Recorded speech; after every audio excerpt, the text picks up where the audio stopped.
ভারতে পালাতে গিয়ে সাবেক এমপি ফজলে করিম আটক। চট্টগ্রামের রাউজানের চট্টগ্রাম ৬ সাবেক সংসদ সদস্য ফজলে করিম চৌধুরীকে আটক করেছে বিজিবি।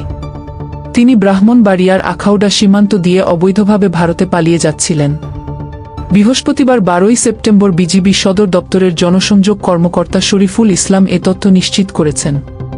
তিনি বলেন, ব্রাহ্মণবাড়িয়ার আখাউড়া সীমান্ত দিয়ে অবৈধভাবে ভারতে যাওয়ার সময় চট্টগ্রাম রাউজানের সাবেক এমপি ফজলে করিম চৌধুরীকে আটক করেছে বিজিবি। আমাদের সংবাদদাতা মিলন সর্দার জানিয়েছেন, সাবেক সংসদ সদস্য ফজলে করিম চৌধুরী সহ ৩ জনকে আটক করা হয়েছে। আটক অপর ব্যক্তিরা হলেন আখাউড়ার নূরপুর এলাকার সাবেক ইউপি সদস্য হান্নান মোল্লা এবং আখাউড়ার স্থানীয় বাসিন্দা ও মানব পাচারকারী চক্রের সদস্য নাইম চৌধুরী।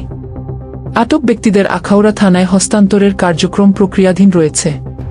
জানা গেছে, শেখ হাসিনা সরকার পতনের পর থেকে আত্মগোপনে ছিলেন তিনি।